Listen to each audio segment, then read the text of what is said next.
name's Graham Downs, CEO of Cascadia Minerals, and I'm going to take you to a bit of a cooler climate, if you will, up to the Yukon, which will be probably around -5 right now today with a bunch of snow. So just some of you might know me from my days back at ATAC Resources. Most of my entire career has been up in the Yukon. We made 2 discoveries in northern Yukon and ultimately sold those to Hecla Mining in 2023. As part of that transaction, we spun out our copper assets into what is now called Cascadia Minerals. You can see here in the photo in the middle, we've acquired a project called Carmax Copper. You can see in the foreground on the top of that picture, that's part of the deposit where it comes to surface. There's a camp, and that deposit's made up of 3 zones that all come to surface. So it's a very exciting project. It's road accessible and close to power. I'll probably make a few forward-looking statements, so be prepared.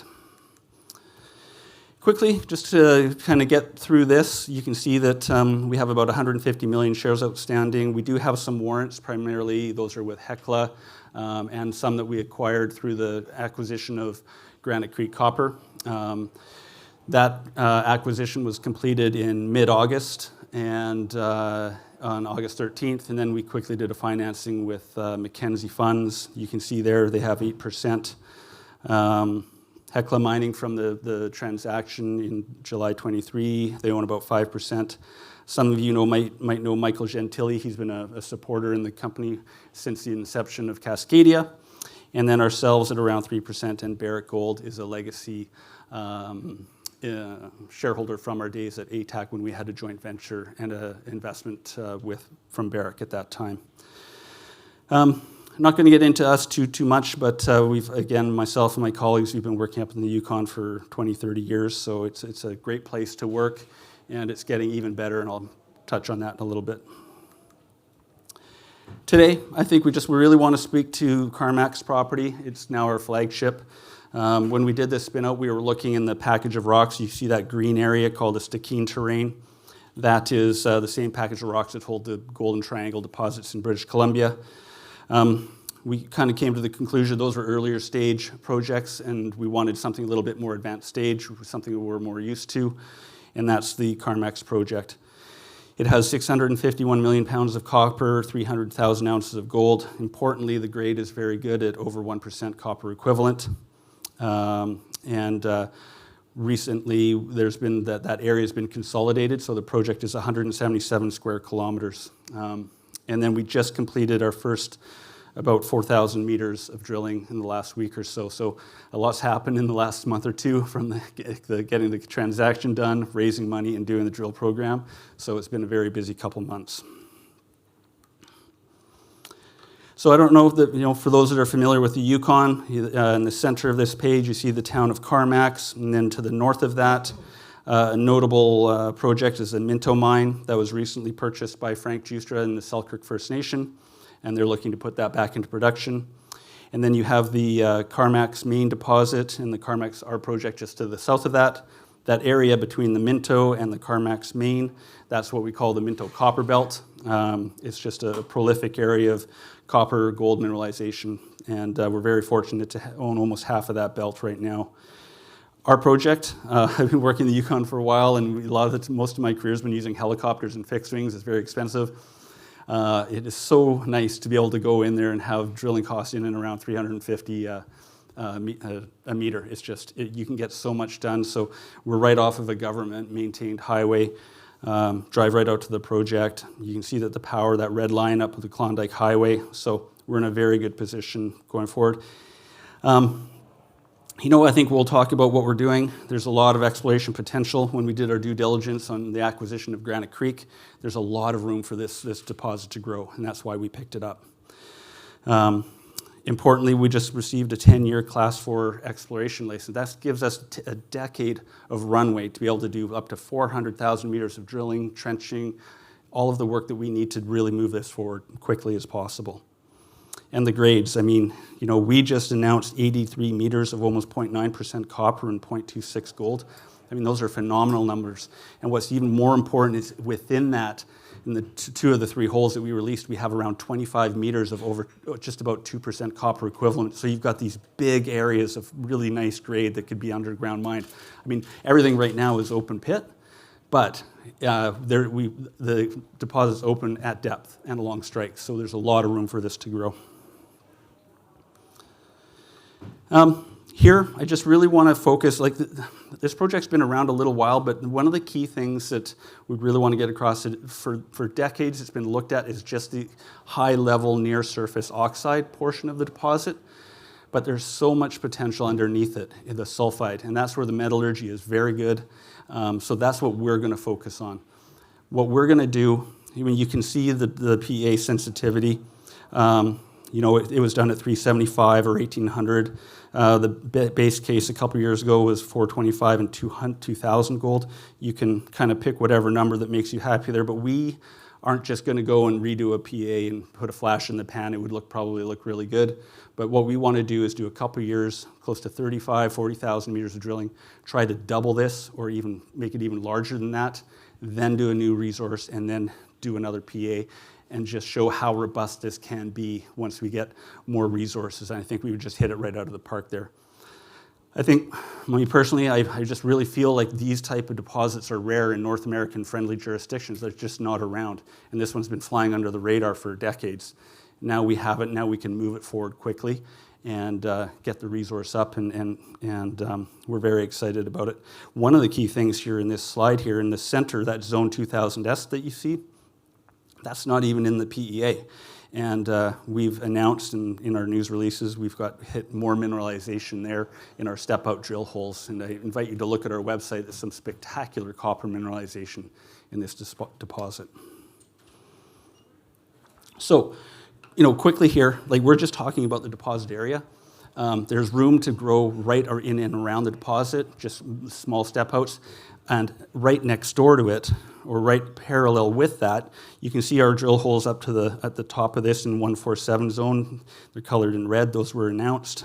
But then the kind of the fabric of the geology is kind of northwest, southeast, and you see parallel zones. So we think there's another kind of rind or section just outside the deposit that we can find. For example, 2007, there's a drill hole of 16 meters of 1% copper, but remember, previous operators were just looking for the oxide mineralization. So when they hit the sulfide mineralization, they're like, oh, stop. And talking to previous operators, there's just so much potential at depth, especially in the 1213 where a lot of the drilling was stopped short.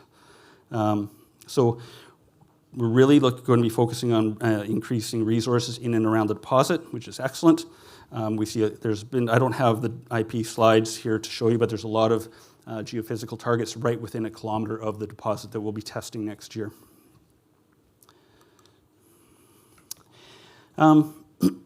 This just kind of shows you two of the holes that we did. What's nice about this, you can see the grade is great, 0.95 copper over 70 meters and 0.89 over 83.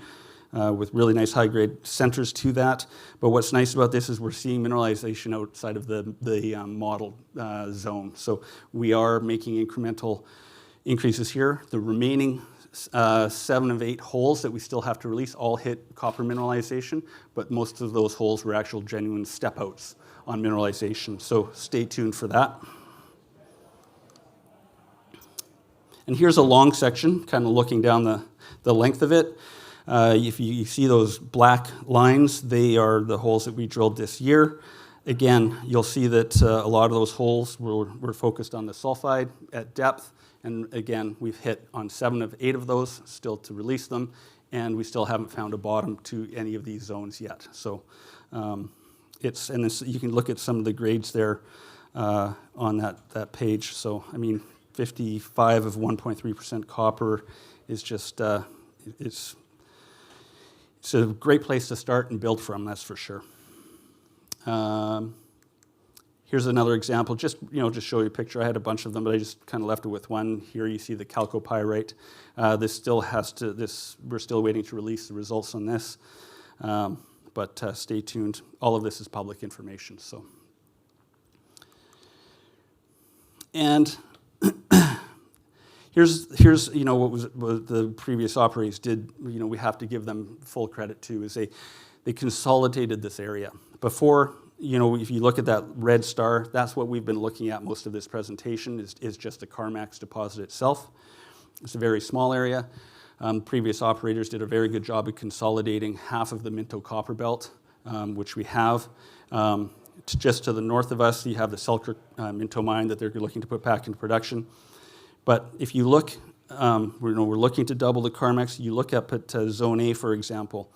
Back in the 80s, they drilled 25 meters of 2% copper, 22 meters of 2% copper, both with around 2 grams gold. So, there's enormous potential in and around this project. There's a network of roads that go around this project, and keep in mind that power is just 10 kilometers away across the Yukon River. So we're really excited to get back. We are going to be, the plan, we did 4,000 meters roughly drilling this year, and we're looking to do about 15,000 to 20,000 meters next year, and then even more the following year as well, and look to advance this to a new resource in PEA as quickly as possible. And it's, and I guess just to touch on the Yukon, I think the Yukon has a lot going for it right now. We have a new Yukon government in place that's very pro-mining. The federal government is really pushing to get grid power from British Columbia up to the Yukon. We have a lot of major companies coming up to the Yukon, so it's a great place, safe jurisdiction, and we're very happy to be there, and we think we have a great project that we can move forward quickly. So thank you very much.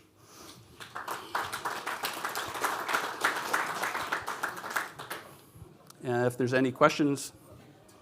How is your connectivity to the locals in the area? Because they can make your life very hard for many years.